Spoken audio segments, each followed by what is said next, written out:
Hi, thanks for having me here. So, just to give a big bit of background from where all I've worked. So, I started with the FMCG setup. I used to sell candies. There's a firm called Perfetti Van which manufacture Center Fresh, Alpenliebe, Mentos. You would have heard of our brands.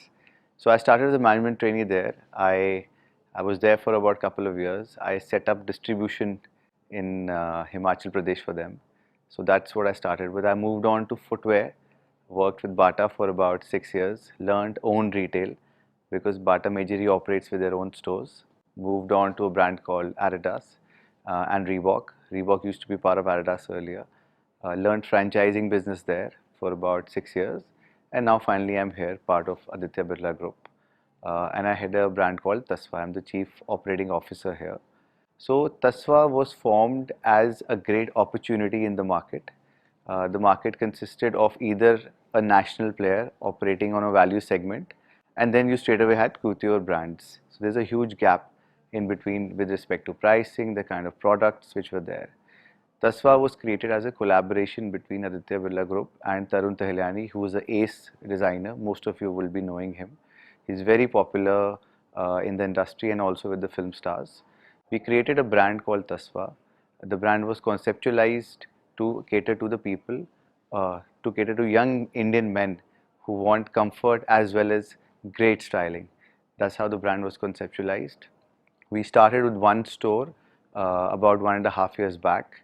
I came on board about a year back, so took it from 6 stores to now about 60 stores in a year's time. It's actually unprecedented, the rate of growth which we've had. The response has been amazing. We went live with our own website, available with Myntra now, and I got to learn a lot, I'll say. I won't say I've actually taught people, but I've learned along the way how to scale up a brand which is just started. Yeah, about that, I think it all comes down to risk-taking ability of Indian entrepreneurs.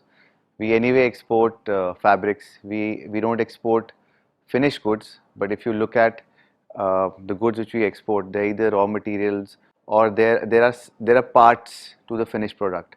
Even the finished product we export, majority of it is not branded by the company which is producing here. This actually as a bulk to the final end company outside. So I think one risk-taking ability is very essential.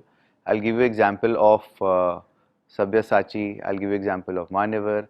All these brands who have a risk-taking ability have actually set up stores outside.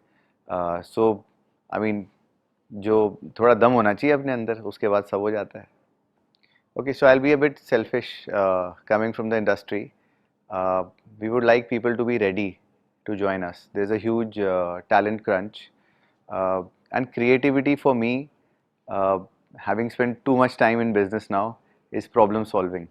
For any entrepreneur, for anyone creating a product, creating a service, if you're able to solve a problem of somebody else, your demand goes up. Uh, I would definitely look forward to young talent. I would suggest you take up internships. I would suggest you have mentors. I would suggest get some kind of corporate affiliations so that whatever you're learning in theory or doing on projects, you look at the real world scenarios also on how you're actually going to implement things from there. And even once either you join an organization or you become an entrepreneur, your learning would never stop.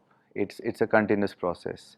Uh, and having an institution like Rishihood, I think uh, the word inception comes to my mind.